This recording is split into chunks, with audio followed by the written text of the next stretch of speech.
Hello, world of YouTube. Welcome to a list that is long overdue. Been making videos for almost 9 years, and a majority of that time my content has been centered around music and video games. So it makes sense for me to put them together. Why I haven't done it yet in video form is beyond me. But here I am, and I'm talking about my top 11 favorite video game soundtracks. Now, I'm not going to be doing compilation soundtracks because I want to focus more on the composers. Those that took the time to meticulously find melodies that are addictive, that incite adventure, wonder, fear, sadness in some instance, joy, and victory. I have a lot of respect for video game composers, even more so now that I'm making music inspired by that music. And I have always had a love for the art of composition, and I just love these soundtracks so much. Now, there are a lot of soundtracks that I do love, and so in the interstitial between moments that break up 11, 10, 9, 8, I'm going to put honorable mentions, so I'm not going to include any here verbally. You're just going to hear other soundtracks that I enjoy while having me discuss in depth why I love other soundtracks. So this is almost like a top 22, but 11 you just know that I like or that I think are good. Now, I might make a compilations soundtrack someday because there are a lot of games that did get me into bands that I do still hold dear, but like I said, I just wanted to focus on the figurehead or figureheads that decided to make something magical happen. So here's my top 11 favorite video game soundtracks. Number 11.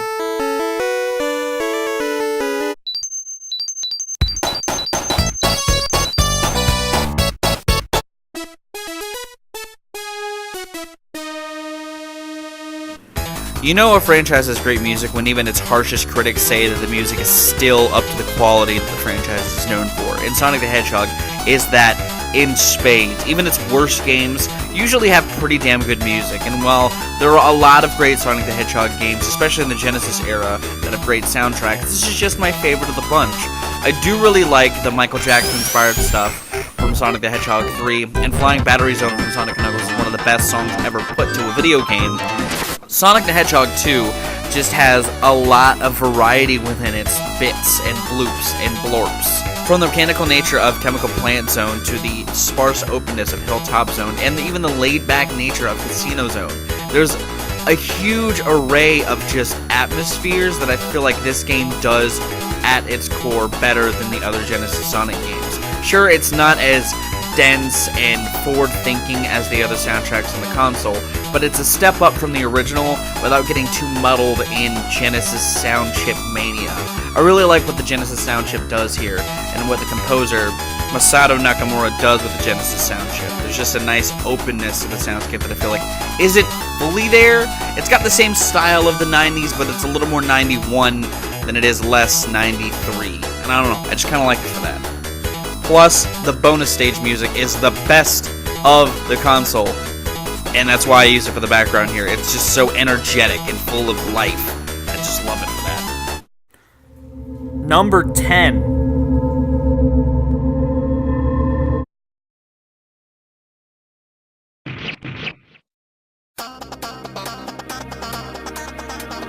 Another obvious choice from a soundtrack perspective, the Castlevania franchise is helmed for its amazing music, and like I said, in my top 11 Castlevania games, this was one of my favorite. I was lying at the time, I knew it was my favorite Castlevania soundtrack.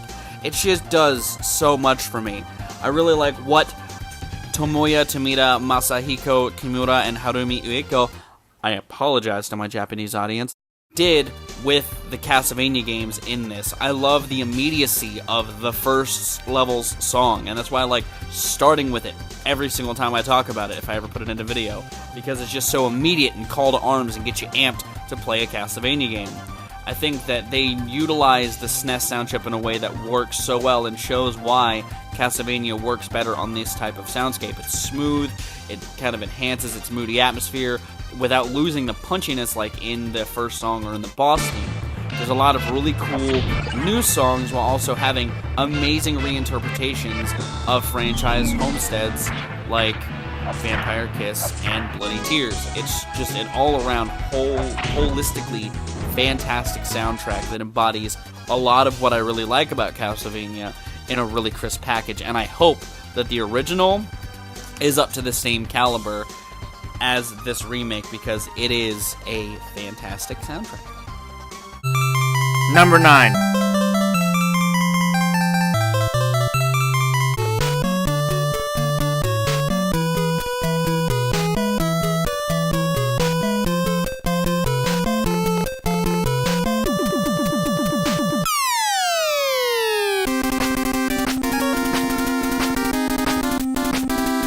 This is the last obvious pick as far as franchise is considered, but Mega Man, again, is known for having great music, and Mega Man 2 is usually helmed as the best soundtrack in the series, and for good reason. It holds a lot of classics in the Mega Man music catalog. I mean, Metal Man, Airman, freaking Bubble Man, there's just so many good soundtracks, and of course the Wily Castle music is also helmed as a staple of the Mega Man franchise. This is the game that solidified Mega Man's greatness for soundtracks, while the others just kind of built upon that with other great music. There's a lot here that works. There's a big reason why everyone helms it as one of the best soundtracks of all time. There's nothing special that I can add to it other than just saying that I also think it's the best Mega Man soundtrack and one of my favorite soundtracks ever made. Plus, I got to see it played in its entirety live with someone playing the game, and it was one of the greatest live music experiences I've ever been a part of. It was so fucking awesome. Number 8.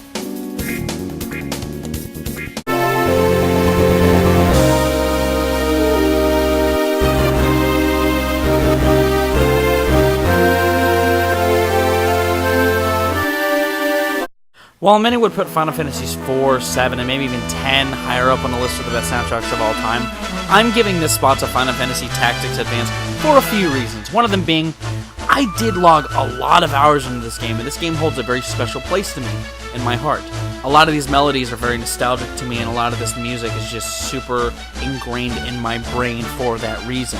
But also because Hitoshi Sakamoto put an entire fucking symphony on a goddamn Game Boy Advance cartridge, which is impressive as hell. I still can't believe how incredibly grandiose a lot of these compositions sound. It really feels like I'm going out on an adventure filled with whimsy and a lot of tension in some of the battle scenes. It may sound a little stock to some people, but I really think that this is a feat to the Game Boy Advance and to Hitoshi Sakamoto's compositional skills. I genuinely love a lot of these melodies. I think they are very addictive. The town theme and the overworld theme in particular just really get me amped up and ready to just find a quest and go exploring across the vast land of Ivalice.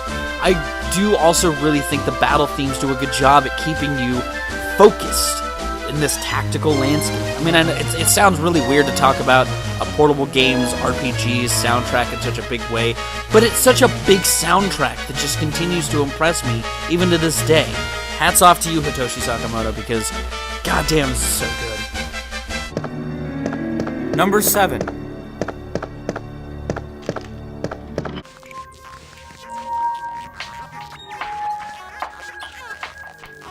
While maybe not the immediate go-to edition to put onto a best of soundtracks list, Metroid Prime soundtrack does something that I was hoping a Metroid soundtrack would do when it entered the third dimension. Make the isolation even more cold. Now, while the music isn't as overabundant as it is in the classic games, when it's present, it does its job beautifully. I like the mixing of some industrial textures and these very bleak sounding soundscapes, and I think the synthesizer work is a marvel to behold. I really enjoy what this music accomplishes, and it was very influential to myself personally. I think that it does the spacey tones really well too. A lot of the synth choices suit space and sci-fi, and I really hold this thing to a high regard. I think that while I love the classic Metroid soundtracks of Super Metroid and even Metroid Fusion and the first Metroid, bringing a lot of catchy melodies and putting them in a bleak, more open atmosphere, I think this thing takes those ideals and pushes them tenfold by introducing a lot more natural, or a lot more modern, less chiptune-y sounds that really impact and enhance the gameplay a hell of a lot more than maybe some people give it credit for. I don't feel like a whole lot of people talk about the soundtrack to any high regard, so that's another reason why I'm putting it on this list. Number 6.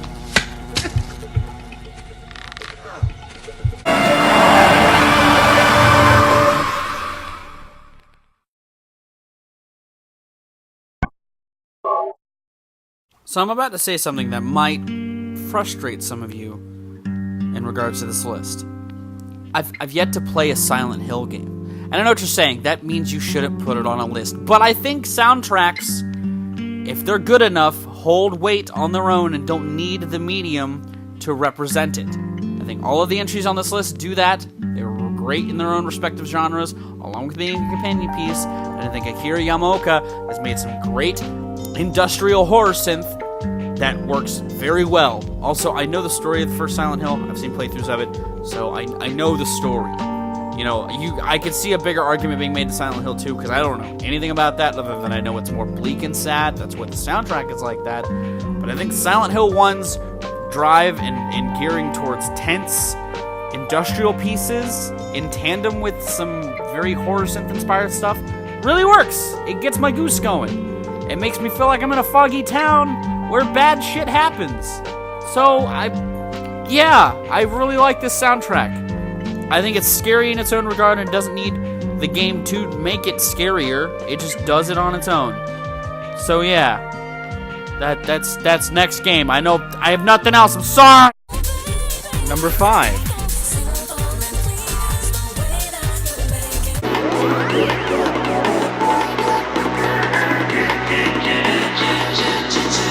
Katamari Damacy. Unlike the last game, I have played the fuck out of Katamari Damacy. I fucking love this soundtrack. It gives it a very independent feel, even though it's published by a big name like Namco.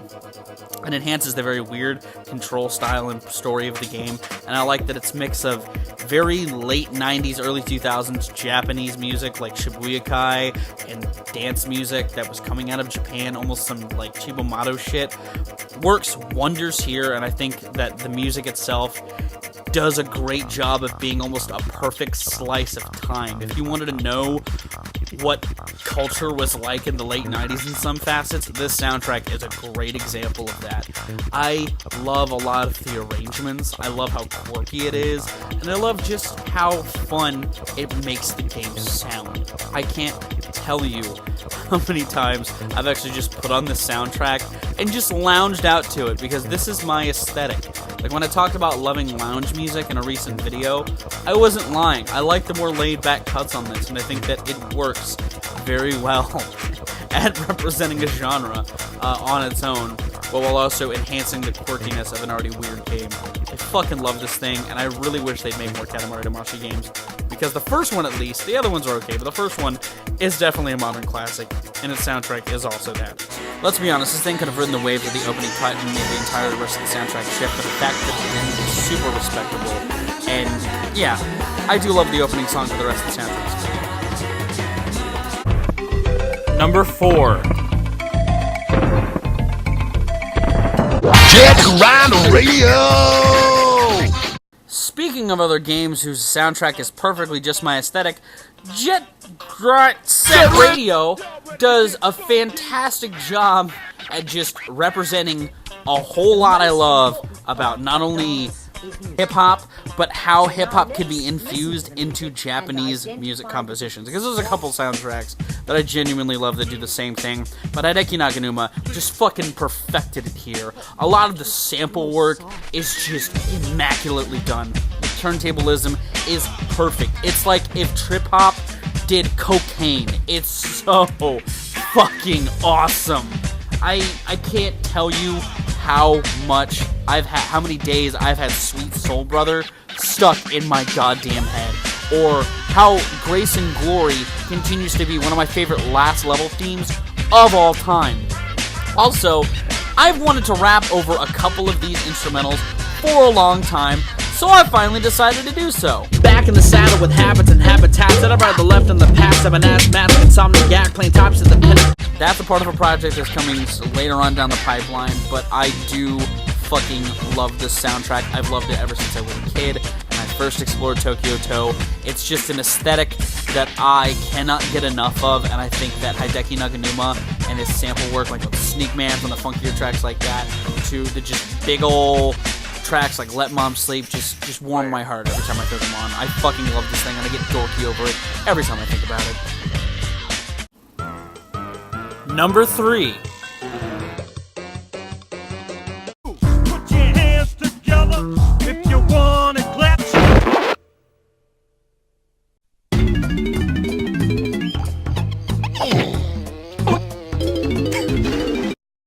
No, I'm not just here to stroke the egos of Japanese composers. Grant Kirkhope is the fucking man. And yes, I do like this more than Banjo-Kazooie. I do enjoy Banjo-Kazooie's soundtrack, but I think this thing builds upon his own foundation and David Wise's foundation that he set forth with the Donkey Kong Country games masterfully. The melodies on here, when they aren't trying to build upon something, are some of Grant Kirkhope's catchiest melodies he's put to a game ever. Angry Aztec, the fucking mech world, the fucking jungle world are just incredibly addictive and make you want to play more. The bonus music has both a sense of urgency and whimsy in the same breath. There's a lot here that could have easily just been boring, but Grant Kirkhope decided to flavor up the Donkey Kong Country formula that was already great with some bigger sounds, some more ambitious ideas from his catalog, and he pulled some of his own influence into it. That's definitely evident, but I like what he did here. I liked how he combined a couple of ideas into one, and I wish more people like this soundtrack than they already do. I think this thing is a masterclass in making 3D platforming music just perfect. Number 2.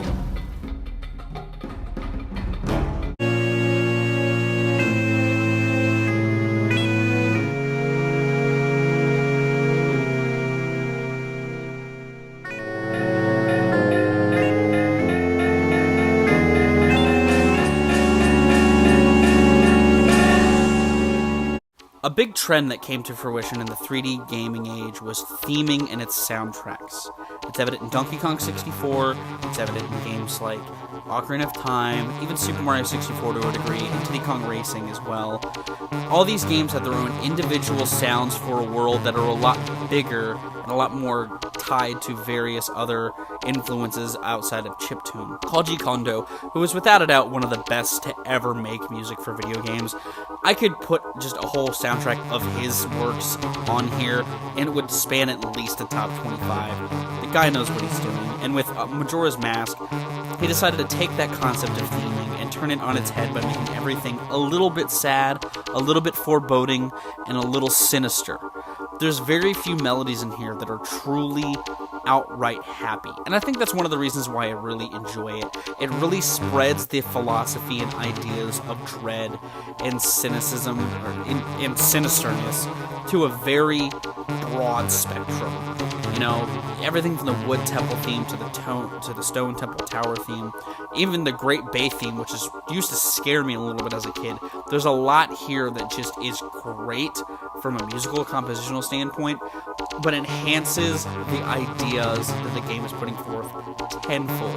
I talked about it in my top 11 N64 games, but Time's End is definitely Koji Kondo's best piece that he's ever written, and there's a couple of other tracks on here that could still go into that top 10 that are from this soundtrack alone, if we're talking just Koji Kondo songs.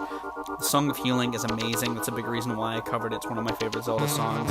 I'm a big fan of the music in this game. I think that it does what Ocarina of Time set as a standard, but made even better by doubling down on the concepts and ideas that were prevalent in musical composition at the time. I think that this thing is just beautiful, it's elegant, and it knows what it is, and it does it amazingly. Number 1.